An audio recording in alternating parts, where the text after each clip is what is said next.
गौरव भाटिया जी के लिए कहना चाहता हूँ कबीर की पंक्तियां कि बुरा जो देखन में चला बुरा न मिलिया कोई, जो मन खोजा अपना मुझसे बुरा न कोई। सत्ता एक बार इस कविता का पाठ जरूर करे। गुलाम नबी आजाद साहब के लिए इतने भावुक हुए कि बंगला प्रदान कर दिया उनको।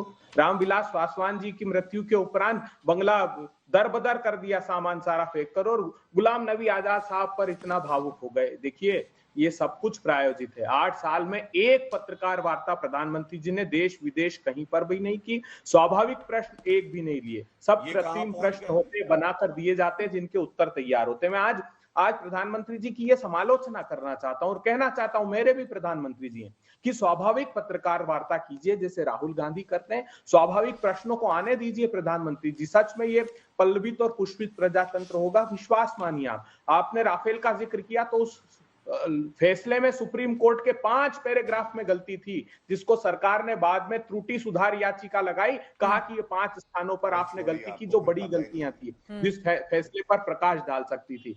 हमने पहले दिन से समालोचना की है गौरव भाटिया जी, हमने व्यक्तिगत आलोचना नहीं की है, ना ही सरकार को हमने रास्ता। प्रधानमंत्री ने कहा कि इकोनॉमिस्ट नहीं है ये कहते थे, तो हम नहीं कह रहे, ये तो आरबीआई ने कहा कि आपका नोटबंदी का फैसला और गलत जीएसटी ने देश के एमएसएमई को तबाह कर दिया। ठीक है, आपने वो, तो जब दुनिया की 5वीं बड़ी अर्थव्यवस्था हिंदुस्तान बन जाता है, तो उसकी तारीफ भी की जानी चाहिए कि नहीं की जानी चाहिए अभय दुबे जी?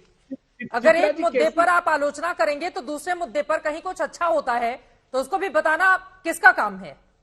बिल्कुल अच्छा दिखाई देना चाहिए जमीन पर। अगर इस देश के 84% लोगों की आमदनी घट जाए, 12 करोड़ लोगों के रोजगार छिन जाए, 5% के पास देश के 60% संसाधन चले जाएं, और बॉटम 50% के पास 3% सिर्फ चले जाए। गौरव भाटिया जी, आप जवाब दे दीजिए, उसके बाद मैं स्टूडियो के मेहमानों के पास आऊंगी। गौरव भाटिया जी, वो बार बार अर्थव्यवस्था के मुद्दे पर आपको घेरने की कोशिश कर रहे हैं। हालांकि प्रधानमंत्री की ओर से इस मुद्दे पर इस बात का जिक्र जरूर किया गया कि पहले लोग हमें औसत मानते थे, लेकिन आज अर्थव्यवस्था की स्थिति क्या है? अभय दुबे जी, आप ही के लिए। लेकिन गौरव भाटिया जी, उनके आरोपों पर आपका जवाब।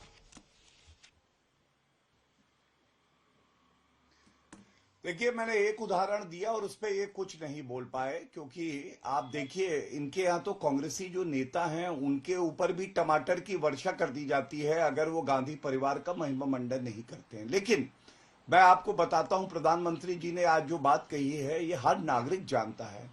ये वो विरोधी विपक्ष है जिसने आज तक, चित्रा जी आप बताइए, राहुल गांधी, सोनिया गांधी ने स्वच्छ भारत अभियान एक अच्छी पहल थी ना, महत्व तौर पे। ठीक है, लेकिन उसके पहले स्टूडियो में हमारे साथ खास मेहमान जुड़े हुए हैं, सीधे उनका रुख करते हुए प्रोफेसर दिनेश वार्ष्णेय जी, सबसे पहले आपका।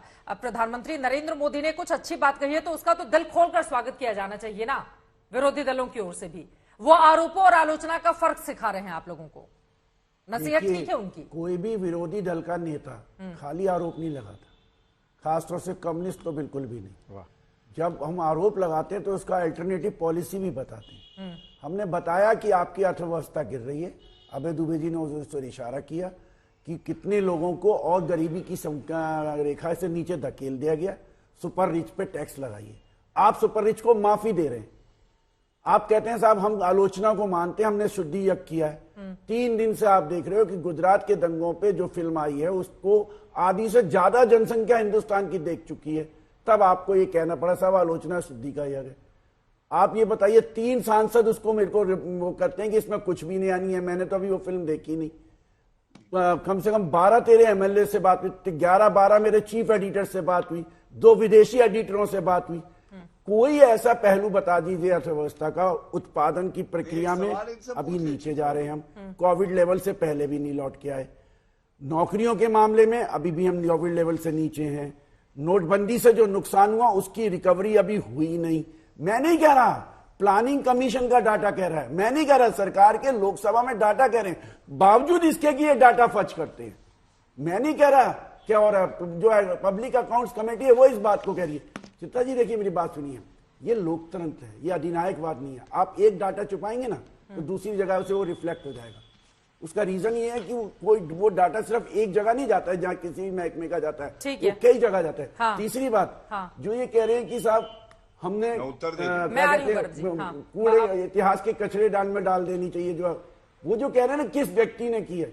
आलोचना हमेशा कोई भी व्यक्ति करे उसको सीरियसली लीजिए, वो तो होता है अच्छा राजनीतिक। और जो सोचे कि पर्सन टू पर्सन में और आलोचना उनके अच्छे लूंगा, कामों में भी अगर आप लगातार कमियां निकालेंगे तो वो फिर बोलेंगे ना कि आलोचना में फर्क करना सीखिए। एक आलोचना जो आगे बढ़ाने के लिए होती है, एक आलोचना कुछ लोगों की आदत होती है हर काम में कमी ढूंढना।